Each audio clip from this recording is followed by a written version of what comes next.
ଜୟ ଜଗନ୍ନାଥ ସାଙ୍ଗମାନେ, ଆଶା କରୁଛି ଭଗବାନଙ୍କର ଅପାର କରୁଣାରୁ ଆପଣମାନେ ଭଲରେ ଥିବେ ଏବଂ ସୁଖମୟ ଜୀବନ ଅତିବାହିତ କରୁଥିବେ। ପିଲାମାନେ, ଆଜି ଆମେ ଓଡ଼ିଆ ବ୍ୟାକରଣକୁ ଆଲୋଚନା କରିବା। ଆମର ଆଲୋଚ୍ୟ ବିଷୟବସ୍ତୁ ହେଲା ଛନ୍ଦର ପ୍ରକାରଭେଦ, ଯାହାକି ଆମେ ଗତ ଭିଡ଼ିଓରେ ବି ଟିକେ ଆଲୋଚନା କରିସାରିଥିଲେ। ଛନ୍ଦ ହେଉଛି ଦୁଇ ପ୍ରକାରର, ଗୋଟେ ହେଲା ମିତ୍ରାକ୍ଷର, ଅନ୍ୟଟି ହେଲା ଅମିତ୍ରାକ୍ଷର। ମିତ୍ରାକ୍ଷର ପୁଣି ତିନି ପ୍ରକାରର: ପୂର୍ଣ୍ଣ ମିତ୍ରାକ୍ଷର, ଅପୂର୍ଣ୍ଣ ମିତ୍ରାକ୍ଷର ଏବଂ ଏକାନ୍ତର ମିତ୍ରାକ୍ଷର। ପିଲାମାନେ, ଆମେ ମିତ୍ରାକ୍ଷର ଛନ୍ଦ କ'ଣ ଆଲୋଚନା କରିଥିଲେ, ଯାହାକି ଏକପଦୀ କିମ୍ବା ବହୁପଦୀ ହୋଇପାରେ ଏବଂ ପ୍ରତ୍ୟେକ ପଦରେ ଥିବା ପାଦଗୁଡ଼ିକର ଉପଯୁକ୍ତ ଅକ୍ଷର ସ୍ଥାନରେ ବିରାମ ପ୍ରୟୋଗ କରାଯାଇଥାଏ, ଯାହାକୁ ଆମେ ଜ୍ୟୋତିପାତ ବୋଲି କହିଥାଉ। ବା ଯେତେବେଳେ ଗାୟକ ପଦକୁ ଆବୃତ୍ତି କରୁଥାଏ, ସେହି ସମୟରେ ସେ ବିଭିନ୍ନ ସ୍ଥାନରେ ବିଶ୍ରାମ ବା ଶ୍ୱାସଘାତୀକୁ କ'ଣ କୁହାଯାଇଥାଏ? ଜ୍ୟୋତିପାତ ବୋଲି କୁହାଯାଇଥାଏ। ପିଲାମାନେ, ଏବଂ ପୂର୍ଣ୍ଣ ମିତ୍ରାକ୍ଷରର ଦୁଇଟି ଆମେ ଉଦାହରଣ ବି ଆଲୋଚନା କରିସାରିଥିଲେ। ଅପୂର୍ଣ୍ଣ ମିତ୍ରାକ୍ଷରର ଦୁଇଟି ଉଦାହରଣକୁ ମଧ୍ୟ ଆମେ ଆଲୋଚନା କରିସାରିଥିଲେ। ପିଲାମାନେ, ଏବଂ ଆଜି ଦେଖିବା ଏକାନ୍ତର ମିତ୍ରାକ୍ଷର, ଯାହାକି ମାୟାଧର ମାନସିଂହଙ୍କ ରଚିତ କବିତା।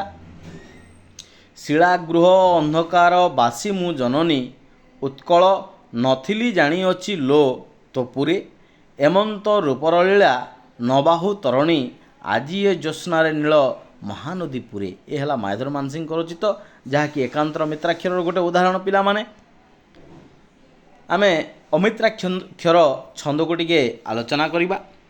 ଅମିତ୍ରାକ୍ଷର ଛନ୍ଦର ଅନ୍ତ୍ୟ ଅକ୍ଷରରେ କ'ଣ ନଥାଏ ନା ମେଳ ନଥାଏ, ଅର୍ଥାତ୍ ଅନ୍ତ୍ୟ ଅକ୍ଷରରେ ବା ଅନ୍ତ ଅକ୍ଷର ଗୁଡ଼ିକ ସମାନ ହୋଇନଥାଏ, ଯାହାକି ମେଳ ନଥାଏ, ମିଶି ନଥାଏ।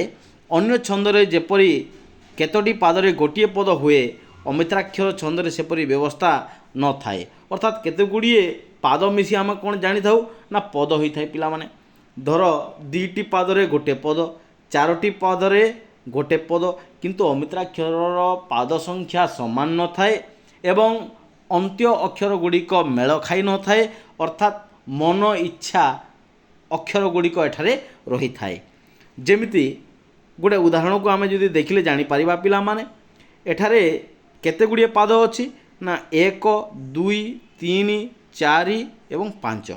ଏ ହେଲା ରାଧାନାଥଙ୍କ ରଚିତ ଏକ କବିତା, ଯାହାକି 5ଟି ପାଦରେ ଗୋଟିଏ ପଦ ହୋଇଥାଏ ଏବଂ ପାଦର ଅନ୍ତ୍ୟ ଅକ୍ଷର ଗୁଡ଼ିକ ସମାନ ନଥାଏ। ଯେମିତି ଆମେ ଦେଖିପାରିବା, ପୁଣ୍ୟତମ ଏ ସୈକତ ବିଶ୍ୱଚରାଚରେ, ଏଠାରେ ଲାଷ୍ଟରେ ଅଛି କ'ଣ ନା ରେ। ଯଦି ଆମେ ଦ୍ୱିତୀୟ ପାଦକୁ ଦେଖିବା ପିଲାମାନେ, ତାହେଲେ ବାଛି ନେଇଛନ୍ତି ଯାହା ନିଜେ ଲୀଳାମୟ, ଏଠାରେ କ'ଣ ଅଛି ନା ୟ ଅଛି, ଅର୍ଥାତ୍ ଉପର ପାଦରେ ରେ ଅଛି, ତଳ ପାଦରେ ୟ ଅଛି। ପୁଣି ମର୍ତ୍ତଲୀଳା ଲାଗି ଅଖିଳ ଭାରତେ, ପର୍ଣ୍ଣଦଳ ଶ୍ରେଷ୍ଠ ଜେନେ ପ୍ରସୂନ ଲଳିତ, ଶ୍ରେଷ୍ଠ ଏ ଉତ୍କଳ ଭୂମି ଗୁଣେ ଗରିୟସୀ। ଏ ହେଲା ରାଧାନାଥଙ୍କ ରଚିତ, ଯାହାକି ଅମିତ୍ରାକ୍ଷର ଛନ୍ଦରେ ରଚିତ ହୋଇଛି। ପିଲାମାନେ, ବିଭିନ୍ନ ଛନ୍ଦ ଅନୁସାରେ ପଦ ପାଦ ଯତି ଭିନ୍ନ ଭିନ୍ନ ହୋଇଥାଏ ଏବଂ ଆମେ ଅନେକ ଗୁଡ଼ିଏ ଛନ୍ଦକୁ ଆମେ ଆଲୋଚନା କରିବା। ପିଲାମାନେ, ପ୍ରଥମେ ଦେଖିବା ଦାଣ୍ଡିବୃତ୍ତ ବା ଛନ୍ଦ। ଦାଣ୍ଡିବୃତ୍ତ ମୁଖ୍ୟତଃ ଦୁଇ ପାଦରେ ଗୋଟିଏ ପଦ ହୋଇଥାଏ। ପିଲାମାନେ, ଏବଂ ପ୍ରତ୍ୟେକ ପାଦର ଅକ୍ଷର ସଂଖ୍ୟା ସମାନ ନଥାଏ, ଅର୍ଥାତ୍ ଏଠାରେ ପ୍ରତ୍ୟେକ ପାଦର ଯେଉଁ ଅକ୍ଷର ଗୁଡ଼ିକ ସମାନ ସଂଖ୍ୟକ ନୁହନ୍ତି, ଯାହାକି କିନ୍ତୁ ଦୁଇ ପାଦରେ କ'ଣ ହେଇଥିବ, ଗୋଟିଏ ପଦ ହୋଇଥିବ।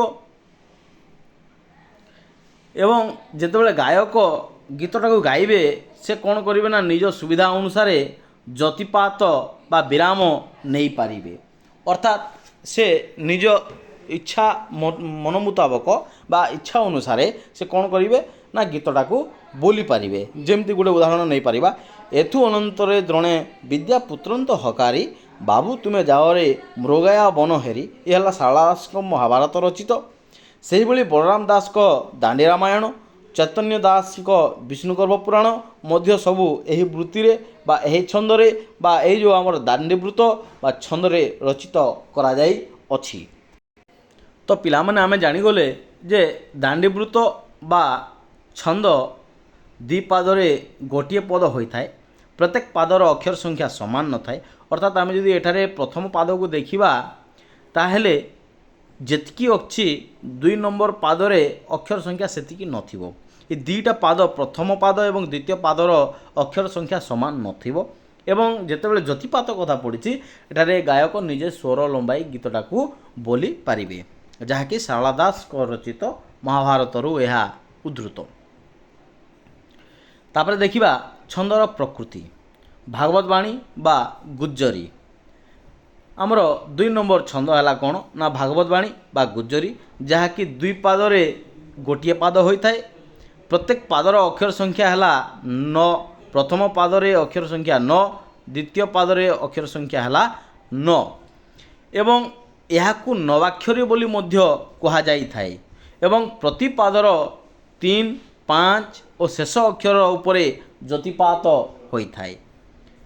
ପ୍ରତ୍ୟେକ ପାଦର 3 ନମ୍ବର, 5 ନମ୍ବର ଏବଂ 9 ନମ୍ବରରେ କ'ଣ ହୋଇଥାଏ ନା ଜ୍ୟୋତିପାତ ହୋଇଥାଏ। ଯେମିତି ପିଲାମାନେ ଆମେ ଦେଖିପାରିବା, ଅମୃତ ବିନ ୟବଚନ କହି ତୋ ଶିବ ପ୍ରାଣୀ ମନ।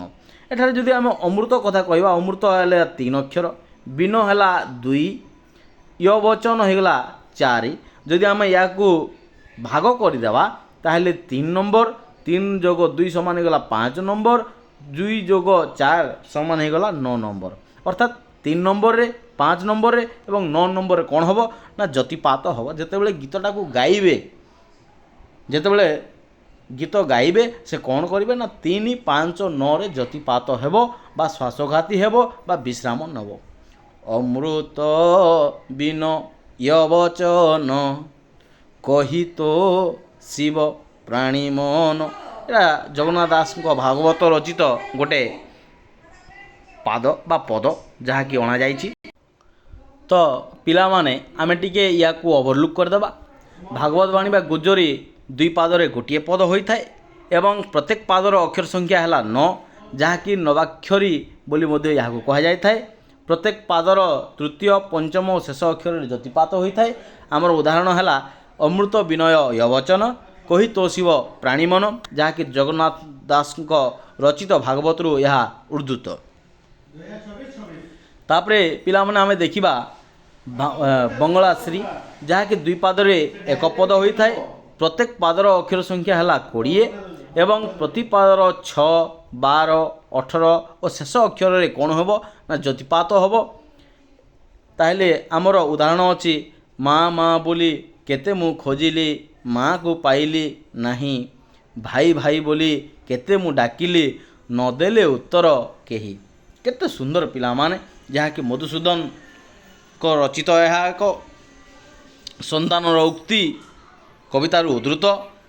ତ ପିଲାମାନେ ଏହା ହେଲା 2 ପାଦରେ ଏକ ପଦ ଏବଂ ପ୍ରତ୍ୟେକ ପାଦର ଅକ୍ଷର ସଂଖ୍ୟା ହେଲା କେତେ 20। ପ୍ରତି ପାଦର 6, 12, 18 ଏବଂ 20ରେ ଜ୍ୟୋତିପାତ ହୋଇଥାଏ। ତାହେଲେ ପିଲାମାନେ ଆଜି ପାଇଁ ଏତିକି। ଧନ୍ୟବାଦ। Thank you to all.